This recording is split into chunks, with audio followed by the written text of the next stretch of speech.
first semi-final of Season 5 of World Series Boxing saw the Mexico Guerreros travel away to Havana to take on the undefeated Cuba Domadores. These two teams had already met twice in the group stages, with the Cubans winning 4-1 on both occasions. Day one saw the light flyweights, bantamweights, light welterweights, middleweights and heavyweights in action. The Mexican side having won just 6 contests before this semi-final. The opening bout between Yanis and Jose Rojas was dominated by Argilagos. Rojas coming in instead of Alito Velasquez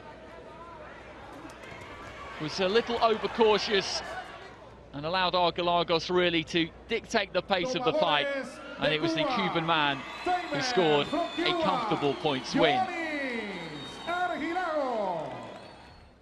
A bantamweight, Cuba saw the return of Revati Ramirez. He hadn't boxed since week 3, but the London 2012 gold medalist had too much for Ivan Delgado, who was making his debut for the Mexico Guerreros. Ramirez in the first couple of rounds showed some great skills. Delgado got back into the fight in the 3rd round, catching Ramirez with combinations, and it did look at that stage as though Ramirez might be slightly tiring.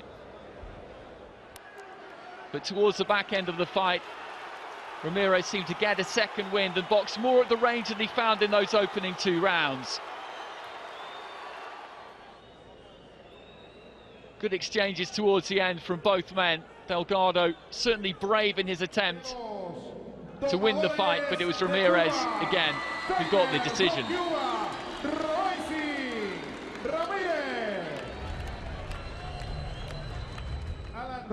At light welterweight, another debutant for the Guerreros, Roberto Zarañana, had his work cut out against Anthea Toledo. 6-0 in the group stages, top of the rankings. Twice World Championship medalist, an Olympic medalist as well, and Toledo just had the all-round skills which gave him the edge in all areas really against Zarañana, scoring the knockdown as well with a stiff left hand. And it was Toledo who took every round on all 3 of the judges' scorecards. At middleweight, Lopez was in against Misael Rodriguez. These two met in week 5 in the group stages. Lopez had won on that occasion, and from the start of the fight it always looked likely that he would do so again. Rodriguez came forward throughout the 5 rounds, as he always tends to, but Lopez, with the superior height and reach advantage, got that uppercut through on numerous occasions and caught Rodriguez as well with a heavy left hand. And once again, when it went to the cards, it was the Cuban Domadores who got the decision to make it 4-0 going into the 5th and final fight of the night.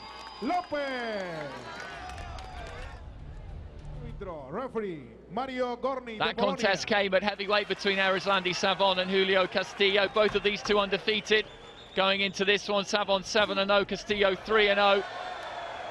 Savon touched down towards the end of the 1st round. The knockdown was given, although it wasn't translated to the judges' scorecards. And then at the start of the 2nd round, Savon got down to business, hit Castillo with a heavy right hand, followed by the left, which put him down, but it was the right that really did the damage. It broke the nose of Julio Castillo. And as the fight progressed towards the end of the round, with Castillo in some discomfort, his corner decided that the best thing to do was to pull him out. You could see the thickening around the bridge of the nose, the pain on the face of the fighter. And it was Savon who picked up a consecutive stoppage win. So at the end of day 1, the Cuba Domadores firmly in control of this semi-final, leading the Mexico Guerreros by 5 points to 0.